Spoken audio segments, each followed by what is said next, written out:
Kung sa may promise. Akong kuha mo ng tanang ituon sa langit, akong lihatag nimo. Diba? Then, pag-ulit sa walay hubog. Nawalang bituon. Ngayon, pag-abri niya sa portahan, sopok man siya kahit dugay niya mag-abrihan. Sumbal yan ba? Sikaran niya ng portahan, pwede niya isukuha.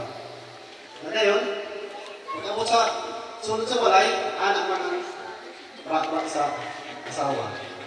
Kasampalan siya. O, yakaga na siya dahil bituon. No?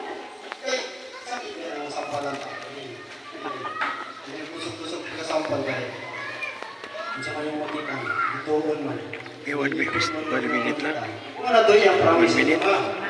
Sa una na nangyayat pa siya sa umaga ng pagkasal mo. Oh. Kung ano, yan.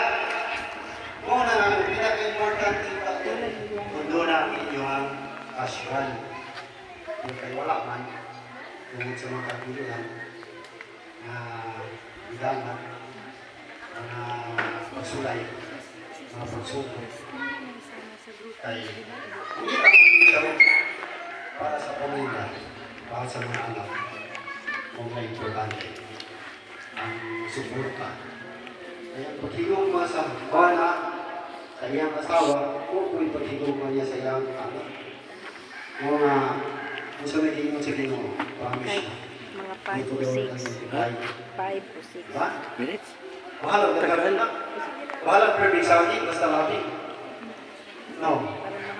So, parayan ka, no? Sa unahan. A family is perfect, then a beautiful gift of God.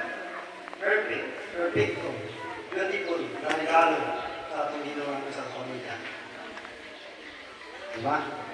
Kung na iyang ibuhat. Tungod sa gugma, nahimo ang isang kapamilya. Kaya, di mo po pwede nga magpakasal mo wala mo nakahigman sa isang isa. Hindi man pariyati mo ng panahon, kahit hindi pangalak, nagsabot ng mga binitanan. Kaya, ito may tawag na sa Bisaya. Buya-buya, no? Ito ng panahon. Pagkataon ninyo, yung mga binikahan, nagsabot na, hindi kadagpuan nyo sila mo'y mahimong atong ninyo. Pero, hindi ang karoon din, wala ka gusto mo rin.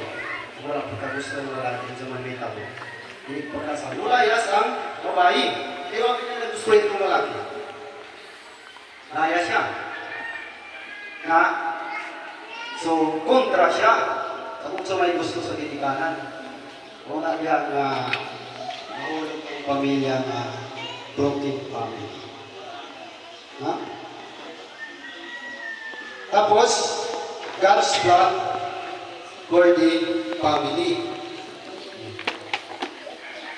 Gusto may plano sa inyo para sa ating pamilya. Sa bawat pamilya, gusto may plano niya. Na, musulod na sa ilang mga suko, yung mga utos, at sa mga utos, na binanggit ang ginikanan. Educate your children